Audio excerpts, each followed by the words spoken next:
साम्राज्यवादी शासकहरूको कठपुतली बनेर तपाई नेताहरू एकजनालाई मात्र होइन सबै नेताहरूलाई खबरदारीपूर्वक नेपाली जनताले भन्न जरुरी छ। तपाईहरू यदि साम्राज्यवादी शासकहरूको कठपुतली बनेर निर्णायक शक्ति बन्ने चाहना गर्नुभएको हो भने अफगानिस्तानका राष्ट्रपति अशरफ घानीको अवस्था भोग्नुपर्नेछ। पूर्व राजा ज्ञानेन्द्रले गद्दी त्याग गरे, तर पूर्व राजा ज्ञानेन्द्रले देश छोडेर भाग्नु परेन। किन? उनी साम्राज्यवादका कठपुतली बन्न चाहेनन्। उनी छिमेकी देशका दलाल बन्न चाहेनन्। उनी राष्ट्रिय स्वाधीनताको निम्ति केही गरेरै मर्छु, नेपाली नागरिक भएरै मर्छु, नेपाल भित्रै बसेर मर्छु, नेपाल देशबाट म पलायन हुँदैन भनेर नारायणहिटीबाट पत्रकार सम्मेलन मार्फत उद्घोष गरेर बाहिरिएका हुन्।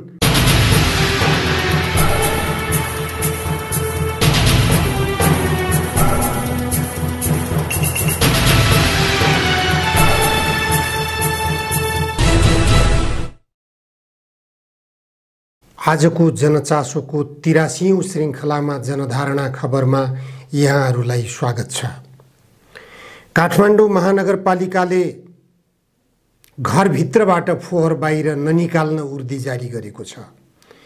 विज्ञप्ति नै जारी गरेर यस्तो अपिल गरेको छ महानगरपालिकाले। महानगरपालिकाको यो अपिलले काठमाडौँवासीहरूको अवस्थालाई के सङ्केत गरिरहेको छ? यो गम्भीर कुरा हो। यो गम्भीरतातर्फ हामी निकै संवेदनशील बन्नु जरुरी छ। फोहोर घरबाट बाहिर ननिकालेपछिको अवस्था के हुने हो? कति समयसम्म घरभित्र फोहोर राख्ने? काठमाडौँ महानगरपालिकाले काठमाडौँ महानगरवासीबाट कति कर असुल्ने गरेको छ? वर्षेनी कर असुल्ने गरेको छ, महिनावारी कर असुल्ने गरेको छ, तर त्यो करको उपयोग कहाँ भइरहेको छ? काठमाडौँ महानगरपालिकाका पदाधिकारीहरूले, काठमाडौँ महानगरपालिकाका जनप्रतिनिधिहरूले भत्ता खानको निम्ति मात्र जनताले कर तिरेका हुन्। काठमाडौँ महानगरवासीहरूको घरभित्रबाट निस्कने फोहोरको समेत व्यवस्थापन गर्न काठमाडौँ महानगरपालिका सफल हुँदैन भने अरू के गर्न सक्छ? यस्तो खालको अपिलले काठमाडौँ महानगरवासीहरूमा आतंकको सृजना गरेको छ। अमेरिकाको सैन्य रणनीति एमसीसी सम्झौतालाई संसदबाट पारित गर्न लम्पसार परिरहेका राजनीतिक दलका नेताहरूले काठमाडौँ महानगरको यो संवेदनशील सवालमा ध्यान दिन जरुरी छ कि छैन? काठमाडौँ महानगरको एउटा फोहोर समेत व्यवस्थापन गर्न नसक्ने लम्पसारवादी दलाल राजनीतिक दलका नेताहरूले अमेरिकाको एमसीसी नेपालमा ल्याएर नेपाललाई अमेरिकाको उपनिवेश बनाएर घर घरमा लासहरूको थुप्रो गराउन प्रयास गरिरहेका छन्। यो संवेदनशीलतातर्फ नेपाली जनता जागरुक हुन जरुरी छ। साम्राज्यवादीहरू कागजी बाघ हुन्। साम्राज्यवादीहरूका दलालहरू अन्ततः देशबाट पलायन भएर भागेर हिँड्नुपर्छ भन्ने कुरा अफगानिस्तानको घटनाले देखाएको छ। अफगानिस्तानका राष्ट्रपति अशरफ घानी गोप्य रूपमा जहाज चढेर विदेश पलायन भए।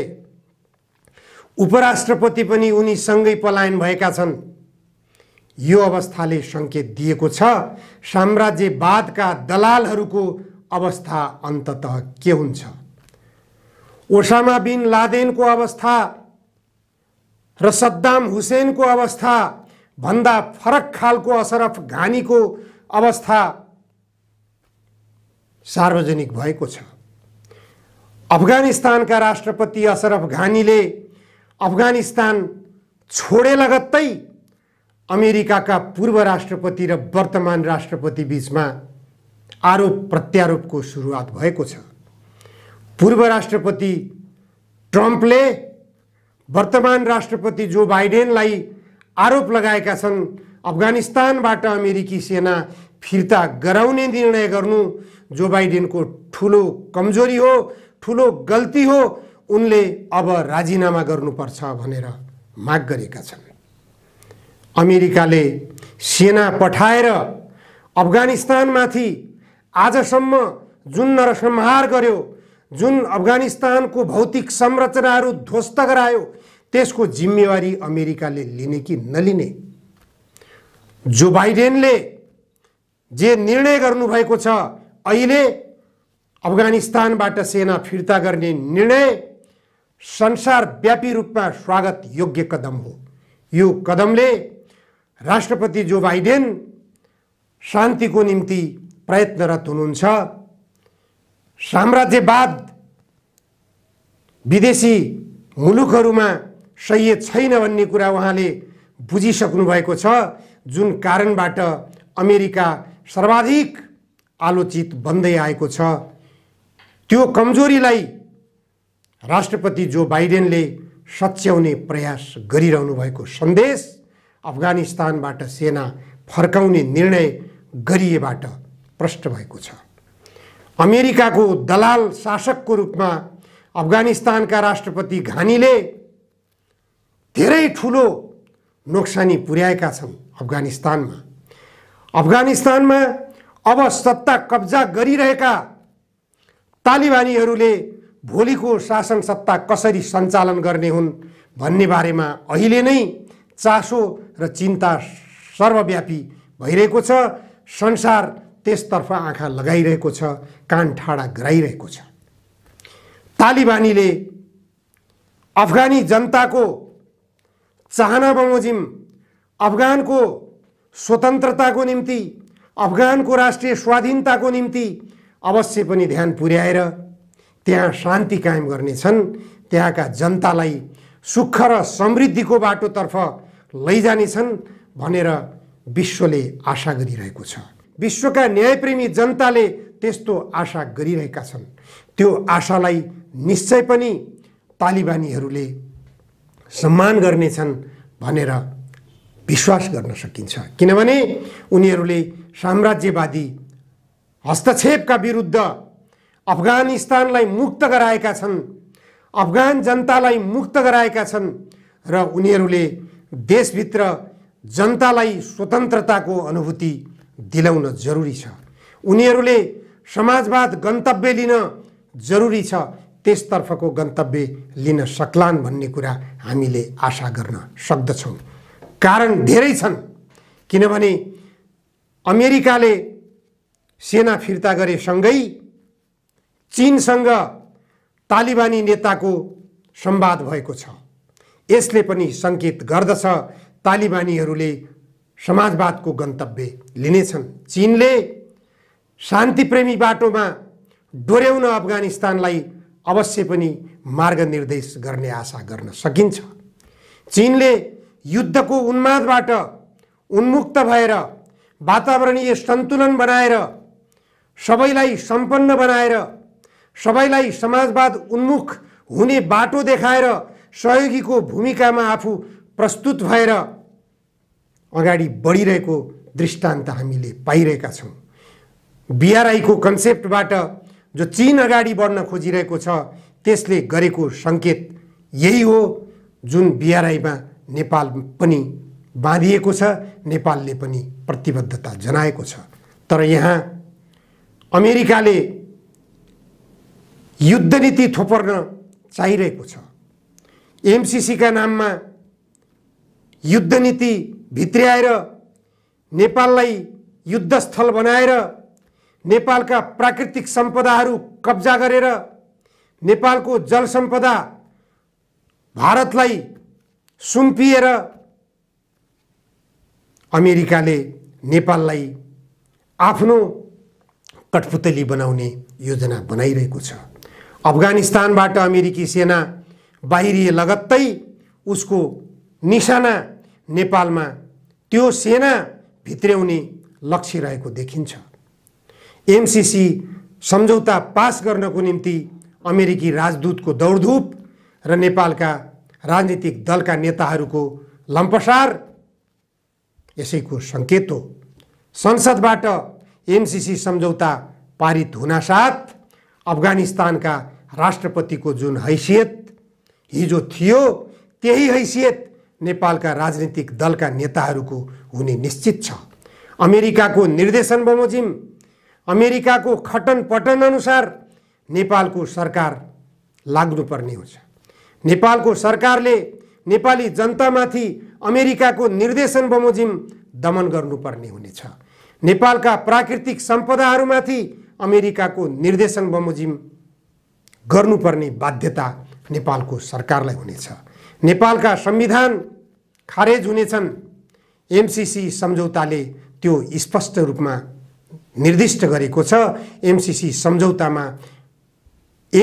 सम्झौताका शर्तहरूलाई नेपालको संविधान र कानुनले अवरोध गर्न सक्ने छैन भनेर लेखिएको छ। यो लेख्ने काम किन भयो? यसको जवाफ यो सम्झौतामा यस्तो प्रावधान राखेर दस्तखत किन गरियो? यसको जवाफ शेरबहादुर देउवा प्रधानमन्त्री र तत्कालीन प्रधानमन्त्री प्रचण्डले पुष्पकमल दाहाल प्रचण्डले दिन सक्नु पर्दछ। यो एमसीसी सम्झौताको मस्यौदाकारको रूपमा चर्चित रहनुभएका डाक्टर बाबुराम भट्टराईले दिन सक्नु पर्दछ।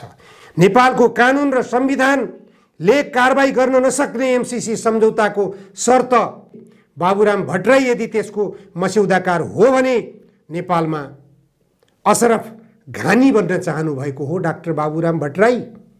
अशरफ घानीको विदेश यात्राको दर्दनाक दृश्य तपाईले पनि हेर्नुभएको होला। जहाज चढेर गए, उनका आफन्तहरू सुक्क सुक्क गर्दै विमानस्थलमा रोएको तपाईले देख्नुभएको होला। देख्नुभएको छैन भने हेर्नुस्।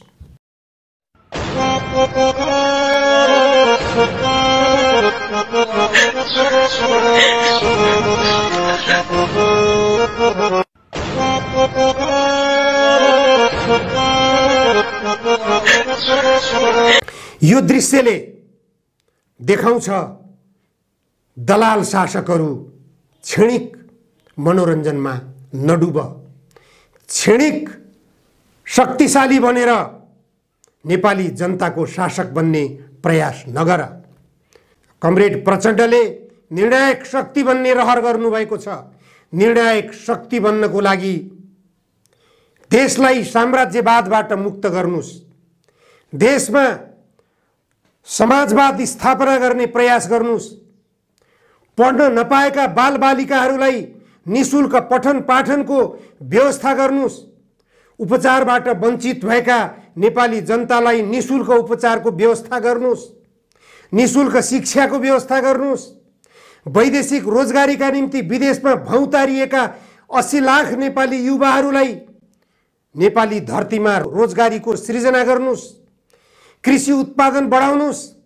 राजा महेन्द्रले भूमि सुधारको कार्यक्रम ल्याउँदा लाखौं जोताहा किसानहरूलाई भूमिको मालिक बनाएका थिए। तपाईहरूले त्यति पनि गर्न सक्नुहुन्न। आज जमिनदारहरूका नाममा 100औं बिघा जमिनहरू रोकिएर रहेका छन्।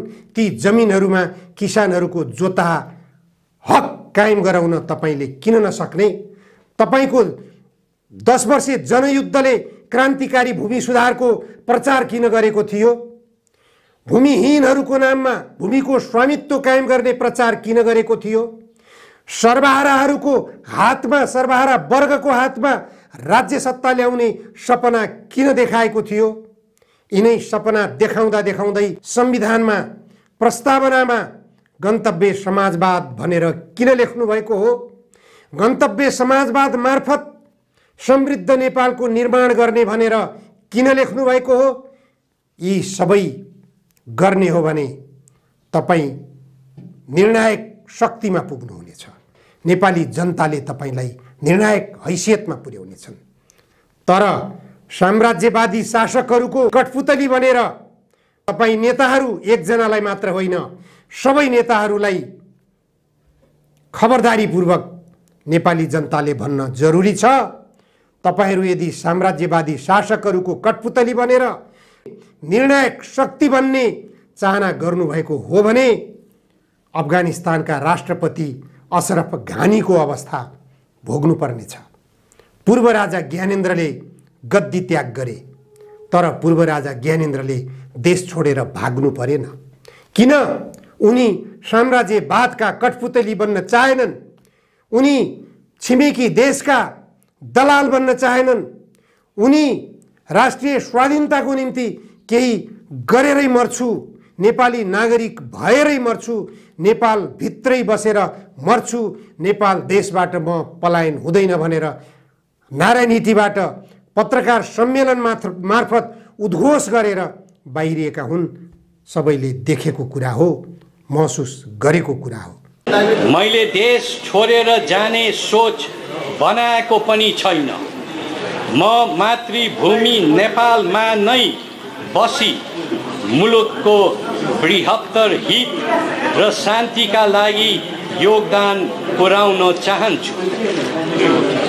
यसको लागि सबै क्षेत्रबाट सहयोग हुने नै छ भन्ने आशा लिएको छु। त्यसैले नेपालका राजनीतिक दलका नेताहरू, नेपालका सांसदहरू, प्रतिनिधि सभाका सांसदहरू, राष्ट्रिय सभाका सांसदहरू सबैले साम्राज्यवादी अमेरिकाको युद्ध नीति, नेपाललाई युद्धस्थल बनाउने नीतिलाई असफल गरौँ। एमसिए नेपाल खारेज गर्न जोरदार ढङ्गले संसदमा आवाज बुलन्द गरौँ। सांसद, एकजना महिला सांसद विभेदमा पारिएकी, लैङ्गिक हिंसामा परेकी एकजना महिला सांसदले देखाएको साहस अनुकरणीय छ। सबै सांसदहरूले निरुदेवी पालको त्यो साहसलाई सम्मान गर्नुहोस्, त्यो साहसको कदर गर्नुहोस्। एमसिसीलाई फिर्ता गरौँ, एमसिसी सम्झौता खारेज गरौँ, एमसिए नेपालको कार्यालय बन्द गरौँ, नेपाललाई समाजवादतर्फ अग्रसर बनाऊ, नेपाललाई समृद्ध नेपाल बनाउने बाटो अवलम्बन गरौँ। सबै नेताहरूको गन्तव्य त्यतैतिर भयो भने राष्ट्रिय एकता पनि कायम हुनेछ। राष्ट्रिय एकता बन्यो भने प्रचण्ड कामरेड सबैभन्दा शक्तिशाली नेपाल बन्नेछ। नेपाल शक्तिशाली बन्यो भने तपाईँ आफै शक्तिशाली बन्नुहुनेछ। आजलाई यति मात्र। धन्यवाद।